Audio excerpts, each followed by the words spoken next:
کیا آپ وہ بھول گئے ہیں جب بیت المقدس پر یہودیوں اور صہیونیوں کا قبضہ ہوا تو انہوں نے سلطان صلاح الدین ایوبی کی قبر پہ آ کے ٹھڈے مارے تھے اور کہا تھا اٹھ اور ہمارا مقابلہ کر۔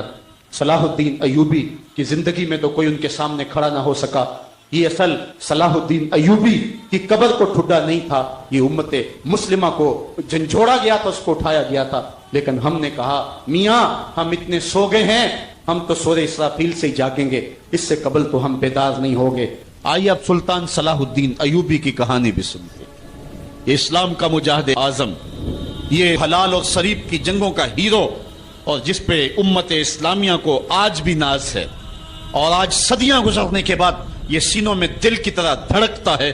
سلطان ایوبی کا نام آج بھی دلوں پہ نقش ہے، اور اس کا نام سن کے مردہ جانوں کے اندر بھی زندگی کی حرارت پیدا ہو جاتی ہے۔ اس کے زمانے میں ریجینالڈ بدبخت ایک انگلستان کے شہزادے نے حاجیوں کے قافلے کو روک لیا اور ان کا سامان لوٹ لیا۔ انہوں نے کہا ہم حج پہ جا رہے ہیں، تو نے ہمارا سامان لوٹ لیا، ہمیں جانے دے۔ تو اس نے دریدہ دہنی کرتے ہوئے کہا بلاؤ اپنے نبی محمد کو جو تمہاری جان چھڑائے۔ بس سلطان صلاح الدین ایوبی تک یہ بات پہنچی تو میں نے تاریخ میں پڑھا کہ وہ دانت پیستا تھا، اس کی آنکھوں میں خون اتر آیا اور اس میں کھڑے کھڑے قسم کھائی کہ جب تک اس ظالم کو کیفر کردار تک نہیں پہنچاؤں گا چین کی نیند نہیں سوؤں گا۔ پھر پونے دو سال کا عرصہ آپ سلطان صلاح الدین ایوبی کی زندگی دیکھ کے جنگی مہموں کو ترتیب دیتا رہا، دن رات اس نے ایک کر دی، نیند قریب نہ آنے دی۔ جب نیند بہت زیادہ تنگ کر دی تو پھر وہ خیمے کی چوب کے ساتھ ٹیک لگا کے کھڑے ہو کر کے اپنی آنکھوں کی آگ بجھا لیتا، اور پونے دو سال کا عرصہ اس نے چارپائی پہ لیٹ کے نہیں دیکھا۔ پھر وہ لمحے آئے کہ اللہ نے اس کی مراد پوری کی۔ انگلستان کے شہزادے لائن میں کھڑے تھے، اس نے شاہ گاما کو اپنی کرسی دی اور ساتھ کہا ہم جس کو کرسی دیتے اسے امان دیتے ہیں۔ پھر اس نے اس کے جو نائٹس تھے ان کو آپ خورے دیے، ان میں پانی دیا، کہا جس کو ہم پانی دیتے ہیں اس کو امان دیتے ہیں۔ پھر جب ریجینالڈ کی باری آئی تو بادشاہ کی رگیں پھول گئیں غصے سے، اس نے تلوار نیام سے باہر نکالی اور اس کی چھاتی پہ چڑھ کے اس کی گردن پہ تلوار رکھ کے اس کے ٹکڑے کرتے ہوئے کہا او کتے، تم نے کہا تھا بلاؤ اپنے نبی محمد کو، محمد عربی نے اپنا نوکر بھیج دیا ہے۔ اور اس طرح اس ریجینالڈ کتے کے دو ٹکڑے کر کے رکھ دیے۔ یہ ہماری تاریخ ہے، یہ روشن تاریخ ہے۔ ہمارے اسلاف، ہمارے بزرگ، اس دور کے شہنشاہ، اس دور کے بادشاہ اتنی جرأت اور اتنی عظیمت رکھا کرتے تھے، اور آج ہماری کمزوریاں نے دشمنوں کو دلیر کر دیے۔ کبھی ایسا بھی اندھیر آیا تھا کہ سرے عام یوں توہین اور تنقیص ہوتی ہو پیغمبر حسن اور پیغمبر جمال کی، اور پھر 1.40 کروڑ انسان دنیا کے اوپر بستے ہوں۔ یہ بھی زمانے نے دن دیکھنے تھے تو امت مسلمہ کی موت واقعہ ہو جائے اگر حضور علیہ السلام کی توہین باقی رہتی ہے۔ اس لیے امت کو پوری قوت کے ساتھ کھڑا ہونا ہے اور اپنے نبی علیہ السلام کی توہین کا بدلہ لینا ہے، اور یہ ممکن نہیں ہے جب تک جو ہے وہ ہم پوری دنیا کے اوپر غالب نہ ہوں۔ اللہ تعالیٰ امت کو وہ دن نصیب فرمائے کہ امت کا غلبہ اللہ تعالیٰ نصیب فرمائے۔ اس وقت ہمارا المیہ یہ ہے کہ ہمارے پاس عالم لیڈر کوئی نہیں ہے، عوام کے جذبے یقیناً دیکھنے کے۔ سیریا کے بچوں کو میں نے دیکھا کہ وہ چھوٹے چھوٹے بچے، انہوں نے ہاتھوں میں کتبہ پکڑا ہوا ہے، اور میں اس منظر کو دیکھ کر کے کتنی دیر تک سکتے میں رہا۔ اس کے اوپر لکھا ہوا تھا اقتلونا ولا تسبوا لنبینا، ہمارے ٹکڑے کر دو لیکن ہمارے نبی کو گالی نہ دو۔ ان بچوں کے درد کی کہانی کلیجے چیر رہی تھی۔ یہ محبتوں کا عالم، وہ اقبال نے کہا تھا چمن میں رخت گل شبنم سے تر ہے، چمن میں رخت گل شبنم سے تر ہے، سمن ہے سبزہ ہے باد سحر ہے، مگر ہنگامہ ہو سکتا نہیں گرم، یہاں کا لالا بے سوزے جگر ہے۔ اس وقت امت بے امام ہے، امت کے پاس جو ہے وہ کوئی ایسا شخص نہیں ہے جو امت کی رہنمائی کرے۔ ملک بھی خالی ہیں اور عالمی لیول پہ بھی ہم کسی امام سے محروم ہیں۔ اللہ نے وہ دن نصیب کرنے ہیں، ہم صفے سیدھی کریں، بس ہمارا کام اتنا ہے۔ صفے سیدھی کریں گے تو امام بھی اللہ بھیج ہی دے گا، اور وہ وقت آئے گا کہ اس کے جھنڈے نیچے ہم کھڑے ہوں گے۔ اور ہم نے تاریخ میں پڑھا ہے، کتب صحاح میں موجود ہے، بخاری اور باقی کتابیں اٹھائیں، ہمیں اس وقت کی بشارت دی گئی ہے کہ جب اساکر اسلام ترتیب پائیں گے اور پھر امام بھی آ جائے گا، اور پھر امت مسلمہ وہ بانک پن پائے گی کہ صحیح حدیث میں آتا ہے کہ اگر کوئی یہودی